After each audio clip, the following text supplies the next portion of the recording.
Hey guys, welcome to 2017 and welcome back to Fiction Friday. Before I get started on this week's review, I want to tell you guys about something that I do every year for the past couple of years. I've been doing the Pop Sugar Reading Challenge, and I just found this online somewhere, and I started this back in 2015 and failed at 2015. And then in 2016, same thing. Now that it's 2017, now that I've been reading a lot more and I've been doing these reviews, I think I'd have an easier time completing a challenge. So, starting with this week, since the beginning of the year, they give you at least 52 books to read. I know that seems like a lot, but I mean, they aim for a goal of once a week. On my Goodreads page, I made a challenge of 40. If I at least hit 40 of those books on that list, I'll be happy. They also have a little bit of an advance if you happen to read, if you finish your challenge early, you have an advanced section as well. So with every review, I'm going to let you guys know what box I check off on the Pop Sugar Challenge.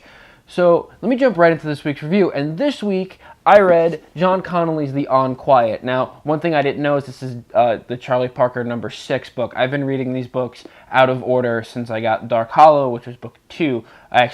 Way back in August before I started this, I read Every Dead Thing, which was book number 1.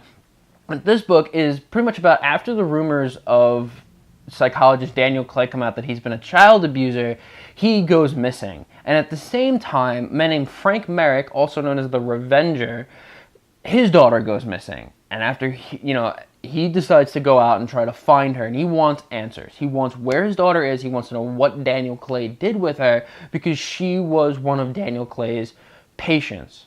So he's going out to look for her. So Daniel Clay's daughter, Rebecca Clay, contacts Charlie Parker because Frank Merrick has been bothering her. He's been harassing her.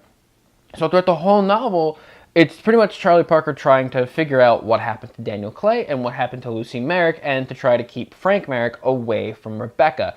Now, things get, as any Charlie Parker and John Connolly novel goes, things go different. Things go wrong. Or, things just don't work out in Parker's favor, which is something that I like, that adversity shown throughout the book, or throughout any of his series.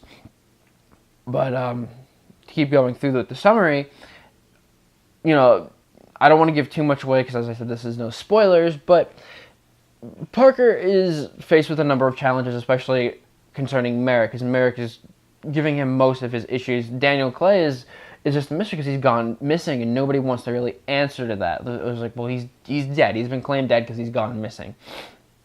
And that's just, how Parker goes. Now, when it comes to the characters, especially with Connolly, I love the way he portrays each of the characters. Parker is always Parker. He doesn't really change. He's the man who is, I'm not going to give away, I can, but he lost, his wife and kid, because that's everything that, that's pretty much his main struggle. It's the protagonist versus himself.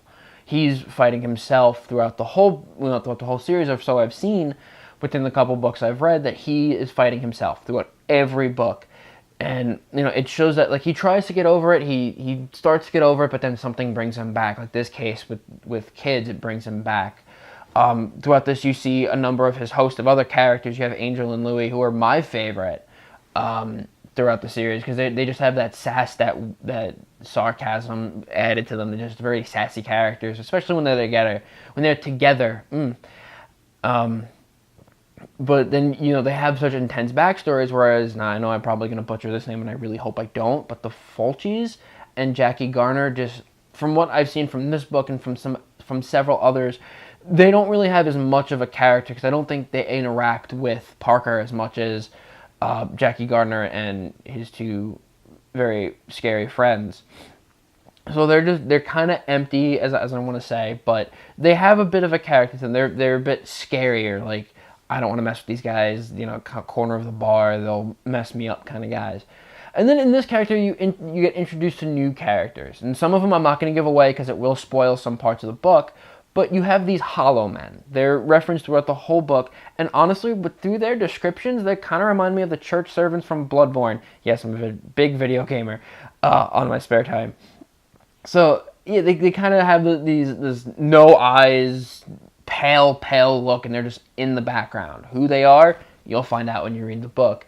Now, one thing I didn't like about The Unquiet over any other of Connolly's novels, this one is drenched in detail. He'll go into so much into setting description. I know I've said that I love setting description. Like, this one makes you feel like you're in the middle of Maine, like you're in Maine, in the wilderness there, or you're in the Supermax prison. He tends to go a little bit much in this book, from what I've noticed. It's just, there's so much description, so much detail. It's just, I want more action. You know, I'm not saying that that's a bad thing, and I'm not going to give it too, I'm not going to take off too much from that. But with this, it felt in some, like you would go into history too much, like you'd be learning a history lesson, which I like as well, because it's a double-edged sword with this, because you have a good thing and a bad thing. Like, you get to learn a little bit, especially about how Maine is, or Supermax prisons, but then at the same time you're losing your story because you have 2 pages of detail, which that's my biggest peeve with this. One thing that I really like about this novel and about several other Connolly books is that he makes known topics. It's not just, this is an issue I have. This is like a nationwide issue. He talks about the problems with the prison system, and Supermax, the treatment of abuse victims, the treatment of just prisoners, and child abuse. He covers each of them, several of these topics in this book, because it's showing that there's an issue with this, like the way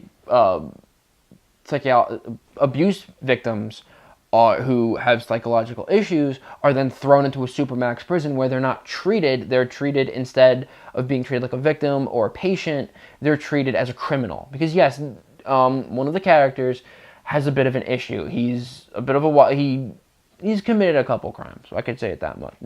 Is that much. And so they throw him in prison, and his outward violence in prison leads him into Supermax. But they don't just treat him like a regular inmate. They go above and beyond to almost torture him, as I would like to say. And Connolly makes it a very clear statement that this is not how they should be treating these victims. They should be treating them instead of incarcerating them, which I think these little messages throughout the book are incredible, just to have these little subliminal messages while telling your overall story of Parker trying to find what happened to Clay, what happened to Merrick's daughter. I think it's great because he does this a lot. And another thing that I like is his twists. Throughout the book, really, towards what I want to say, book 5, 6, and 7, you'll get twists. I don't know if that's a spoiler, and let me know if that's telling you that there will be twists is a spoiler. But Connolly's books are always packed with a spoiler. You don't know when a spoiler, a twist rather. He always makes sure to add some kind of twist, which I think is incredible. Because it's like you're expecting one thing, but then no, you get something else later on. And I love that twist. He's one of the authors, if you guys remember my article way back on National Authors Day, he's one of my favorite authors because of the twist, because of his not his subliminal messages, but his messages, his themes. I love his writing. I definitely know I have a couple more books you guys will see me read throughout the year. So for this book, I give it 4 stars on the fact that the characters are pretty deep, with the exception of Jackie Garner and the Fulcis. His settings I like and don't like, but that's where I give it 4 stars instead of a full 5 or a 4.5. I give it 4 stars because the themes, I love the themes, his coverage of the themes, his messages about the themes, and also his twists. That's why I give it a 4 stars. Now, for the Pop Sugar Reading Challenge, I marked this off as author from a country you've never visited. He lives in Dublin. I've never been to Ireland before. So, I mean, that's kind of a cheap shot at this, but I mean, I could have read anything else from another author, but I read this book. I wanted to have it in the challenge, so this book goes as checked off on author from a country you've never visited. So again, The Unquiet by John Connolly, 4 stars, and a book by an author that lives in another from a country you've never been to. I hope you guys enjoyed this review. I hope you guys enjoy the book if you guys pick it up. If you guys want me to read any books that you guys like, you want me to review, I definitely am open to suggestions. I need some more books actually, so I am very excited for any more recommendations from you guys, and then I can review them. So I hope you guys enjoyed this video, and see you guys next time.